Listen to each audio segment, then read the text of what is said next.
thank you all for coming.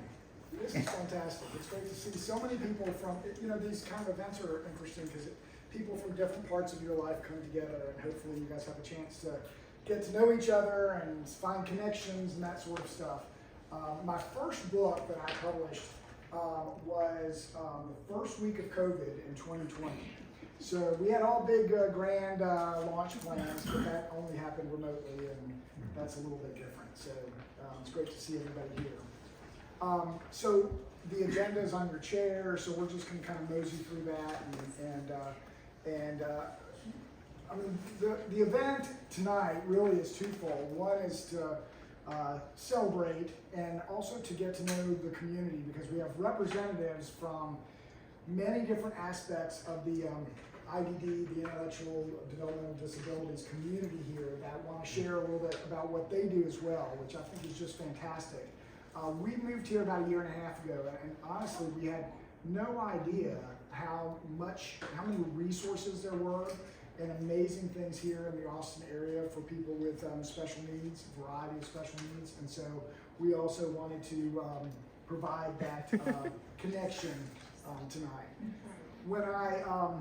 When I first started writing, which wasn't that long ago, I think I was talking to Marcos and said, I really started writing after I retired from my 30 years of corporate work, and my first writing coach said, one thing I'll tell you about writing is it's a very lonely sort of experience.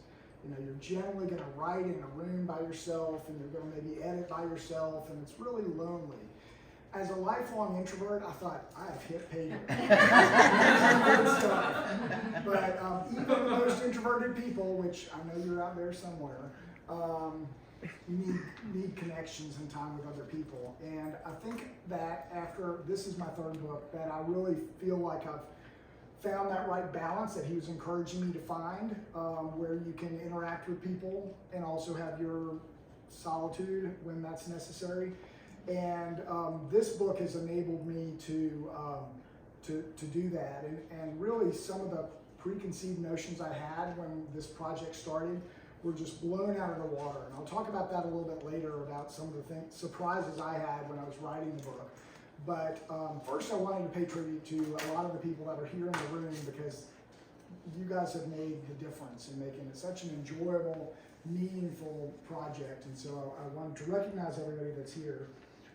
First of all, and maybe you can just kind of raise your hand. So there's representatives from the Belterra Writing Club that are here, and so here in Belterra, the little neighborhood that we live in, we started a writing club about a year ago, and so we get together once a month and we just talk about writing, and it's really a lot of fun and a great way to meet people that have common interests and that are doing some amazing things themselves. So thank you all for coming.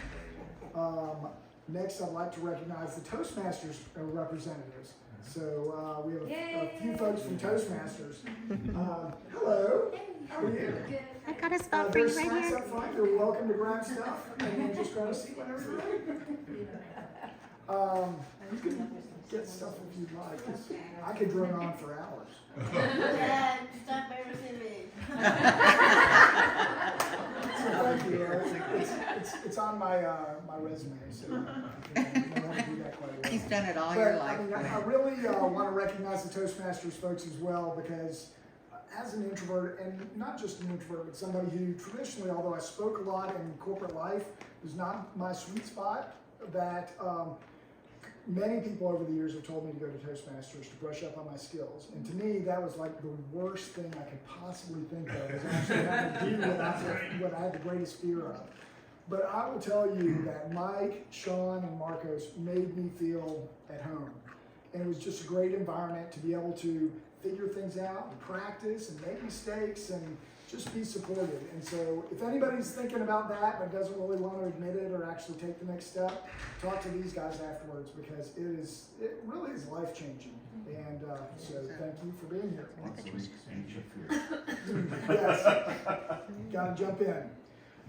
Beta readers. So I'm not sure if I have any beta readers here, but for those that may be unfamiliar with the term, beta readers for writers are usually people that hopefully are interested in the topic, that say they would love to help you improve the book by reading along and providing comments. So some people give beta readers the book when it's almost done.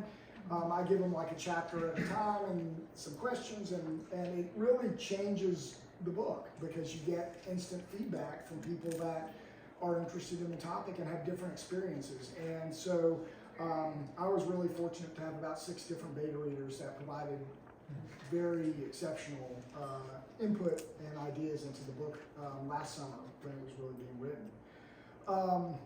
Also, as part of that, some people that were beta readers were also feature families, but for those that haven't read the book, inside the book we have 12 different families that are represented, different stories, and as I'll talk about later around the surprises that I had, I realized that Gwendolyn's journey is her journey and our journey, but it's different from everybody else's. But when in the process of researching for the book, we talked to so many different families that had a wide range of experiences. And it's really humbling when somebody opens up their home and shares their struggles and their triumphs. And it was really moving, and the book would not be what it is without their stories and their openness to share very inspiring stories. So those are feature families. Also lead, hey, how are you? Karen's not feeling well. Okay. Take care. All right. Sorry to hear that. There is wine up front because you might need some. And Can you bring the wine in grab a here? chair. Certainly go mosey to the front when you're thirsty. But also through the writing, I'll talk a little bit more about it later, but I really enjoyed the learning aspect of the writing, but I also know enough to know what I don't know, I think. And so I leaned heavily on some experts that are in this room to help me, especially around financial stuff. So Barbara and TJ, huge help with some of the safety and security aspects of housing. So Becca was a great help at Marbridge and helping me out with that as well. We had some medical experts that aren't able to be here today, but they were also very beneficial because I wanted to make sure that the information that we're passing on is accurate, timely, and helpful. Right? Otherwise, it's just not worth it. And you guys have done a tremendous job in giving of your time to help make that so. So thank you very much for that. Certainly friends and family that are here as well, Belterra friends, and our Aunt Marilyn that's in the back that came down from Kansas City to join the festivities. And so they've probably listened to me groan and moan and talk about my book more than they ever wanted to hear about it. So I appreciate their patience and so forth. And then to the 2 most important people. So Gwendolyn, for her inspiration. There wouldn't be a book if it weren't for Gwendolyn. And not only having a daughter with Down syndrome, but having such a fantastic daughter with Down syndrome that has, if you talk to her for 5 minutes and she hasn't said the word independence, then something's wrong. She's all over it. And it really is inspiring. And she has taught us so much along the way that we just felt compelled to share not only her story, but a lot of the other information with other families. And finally, Jennifer, who's back there with her phone, has all the art on the wall and also contributed the cover to the book and the faces of the family members that are in the book. And she's my rock and always there when I'm frustrated with my writing or excited about my writing, or like this past month when we decided to hit the road for 3 weeks to go share the writing. And so, thank you so much for all of that. So it definitely takes a village, and that has really helped to kind of balance off the solitude with the community that is formed around this book and this topic. And so our intention really was to try and remove some of the mystery of independence and help families to navigate their own journey. It's not our journey, but it is whatever other families' journeys become, and to provide information that is oftentimes pretty hard to find. And so that's really what drove us over the last year, especially, to be writing the book and putting it out there. The agenda is in front of you, so we have a lot of folks that are going to share a bit about their mission and what they're up to in the special needs community here in Austin. First, we're going to have a special presentation from Gwendolyn, who's going to share some words of her independence journey, and then we'll go from there. So, Gwendolyn.